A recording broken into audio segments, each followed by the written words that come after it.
মা গজল শুনায়ে ঘুম পাড়াতো রাতে, কুরআন তেলাওয়াত শুনে ঘুম ভাঙতো প্রভাতে।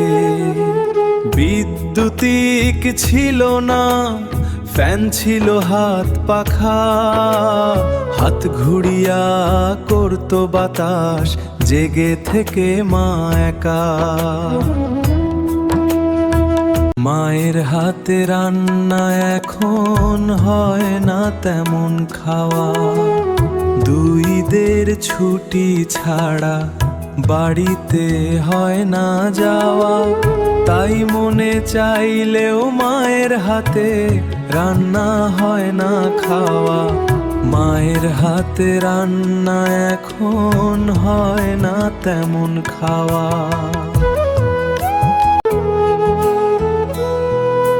চাকরির সুবাদে আজ রয়েছি ঢাকা, স্বপ্নে ছাড়া মায়েরে যায় না দেখা। ফোন করিলে মার কাছে বলে বাবা, তোর শরীর কি ভালো আছে?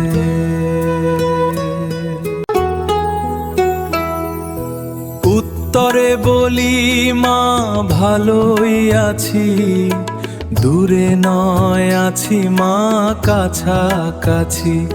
বলে মা বাবা তুই আসবি কবে, এই তো সামনে মাসে ছুটি হবে।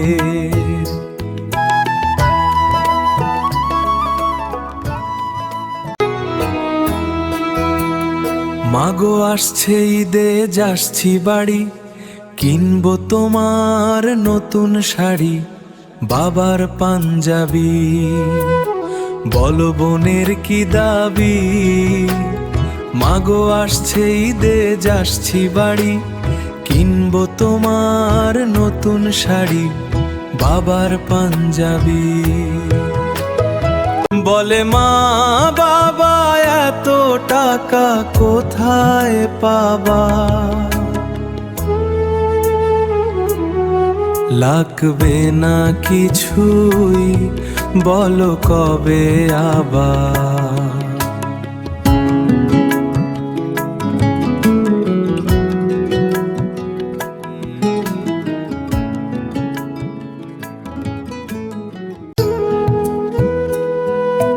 বোন বলে শোন আনবি যখন, আনবি কাচের চুড়ি, ওই মিষ্টি হাসিতে সব ক্লান্তি যেন দূরে পালায়।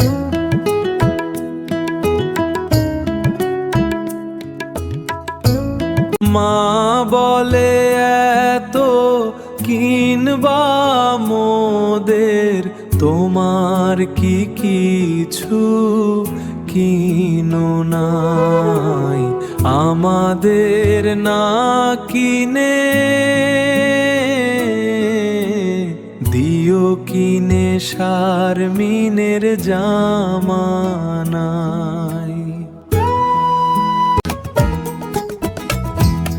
আমি বলি ওর লাগবে জামা, আগে তো বলেনি। ও মা জামা চুড়ি লুঙ্গি শাড়ি সবই আনবো কিনে, সবাই পড়বো ঈদের দিনে।